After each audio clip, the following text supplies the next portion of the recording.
Quem é Maria Adísia Barros de Sá? Adísia Sá, simplesmente.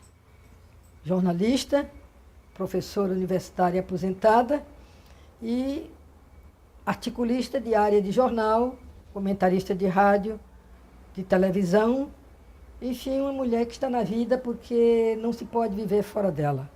Então eu sempre fui uma pessoa extremamente mergulhada na vida. E ela que tem me dado vida, aos 82 anos, que vou fazer agora, e o entusiasmo de viver mais. E mais do que isso, a certeza de que um dia eu serei lida, relida, biografada. Eu sempre tive essa intuição de que não seria a Adísia, simplesmente a Adísia, mas a Adísia uma figura da imprensa cearense.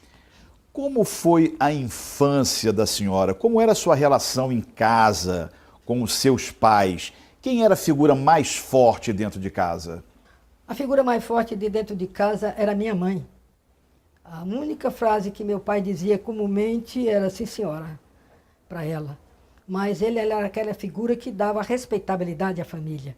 Ele sempre, quando viajava para o interior, que ele tinha sua pequena terra aqui em Cariré, onde eu nasci, ele deixava o chapéu, antigamente tinha chapeleiras, ele deixava o chapéu lá e um dia eu perguntei, meu pai, por que quando você viaja deixa o seu chapéu aqui? Para ver que aqui tem homem. Então ele tinha noção de que a presença masculina era extremamente interessante, principalmente pelo ramo que nós vivíamos, pelo ramo de trabalho que eles tinham.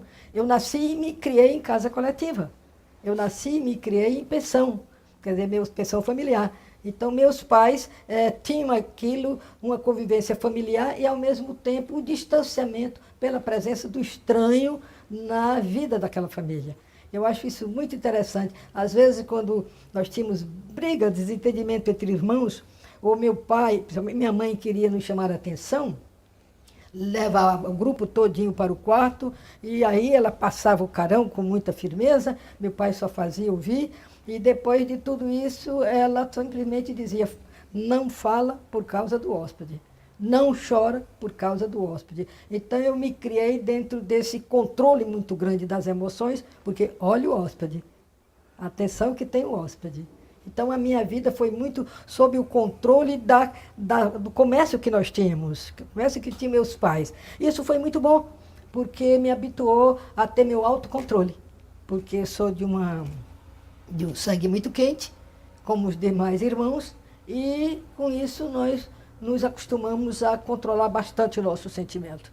E com isso também eu me habituei a pensar mais, a penetrar dentro de mim, que é um mundo estranho, é o mundo do próprio indivíduo.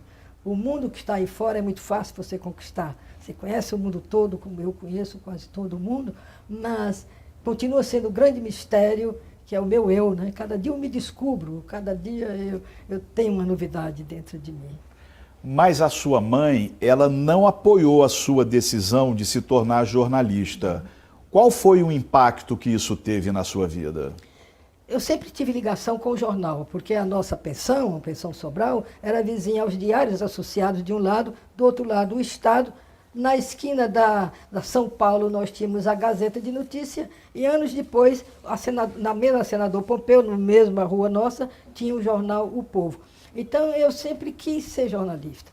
E não sendo jornalista na prática, eu escrevia diariamente tudo que eu via.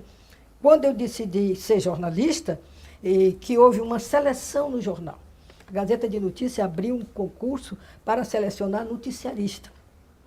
Como eu me dava muito com os mestres de oficina e com os companheiros de redação, eles foram ao seu Olavo, que era o diretor do jornal, e disse, não, aqui não vai haver seleção, não. Quem vem trabalhar aqui é a menina com quem nós conhecemos, com quem nós já trabalhamos.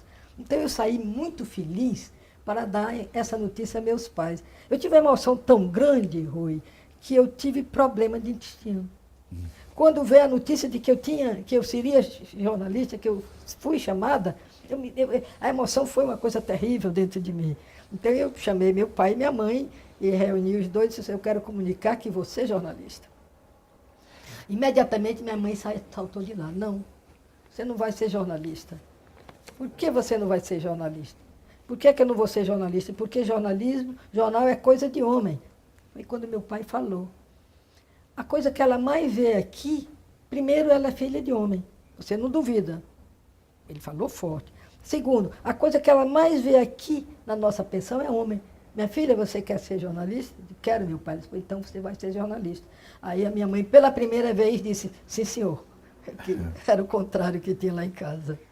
A senhora, quando começou a fazer jornalismo, entrou para uma área do jornalismo muito difícil para as mulheres, que era a editoria de polícia. A senhora teve algum problema de ser uma jornalista policial naquela época? O senhor Olavo dizia sempre, o senhor Olavo Araújo foi o primeiro diretor que eu tive no jornal, e com quem eu aprendi muito, principalmente em ética. O senhor Olavo me dizia sempre, nunca receba nada de ninguém, porque um dia vão cobrar. Então, eu nunca recebi nenhum tostão de ninguém. E convite, até quando eu recebia, um pequeno hiato, quando eu recebia, eu fumava muito, e eu recebia, o Expedito Machado, principalmente, o Ernesto Valente, eles me levavam um pacote de cigarro americano. A primeira coisa que eu fazia era distribuir com todos os companheiros de bancada.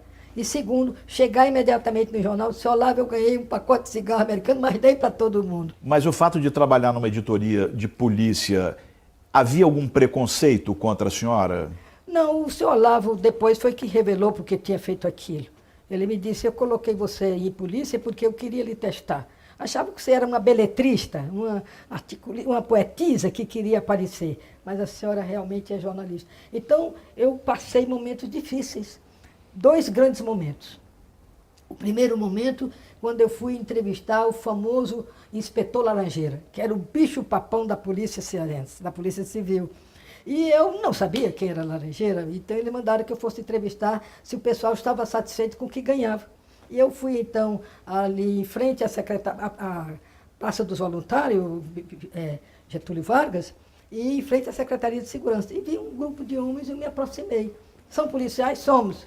Eu queria saber se vocês estão satisfeitos com o que ganham, né? Aí o Laranjeira saltou de lá.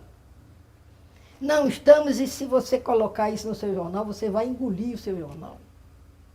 Ali mesmo eu saí, chorando, cheguei na redação, o senhor Olavo, o senhor Laranjeira me disse que vai me fazer engolir o jornal se essa notícia sair. Então, no outro dia, o jornal estampou, jornalista da Gazeta atacada pelo Laranjeiras. A partir daí, eu me tornei uma figura pública, todo mundo ia ler, ia lá no jornal para ver que mulher é essa que era jornalista e que tinha sido ameaçada pelo Laranjeiras.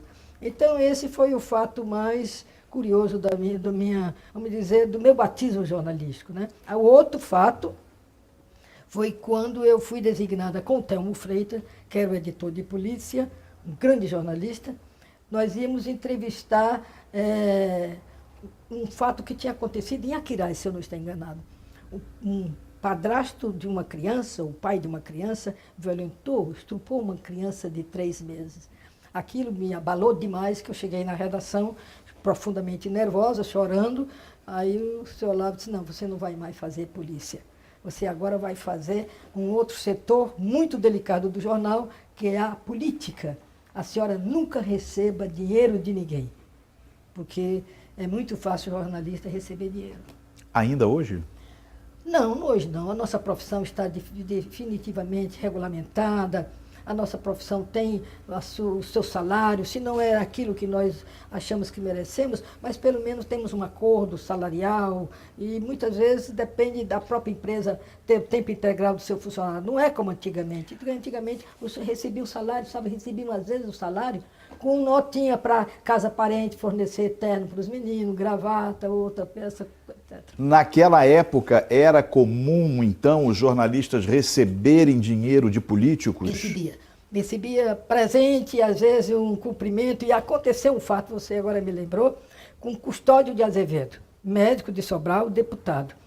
Eu dava notícia, fazia matéria sobre o que tinha acontecido na Assembleia, e fui saindo do jornal Gazeta de Notícia para a casa onde eu morava, que era na 381. Quando eu passei pelo Norte Hotel, onde estava o deputado Custódio. Quando ele me viu, ele se levantou e veio ao meu encontro.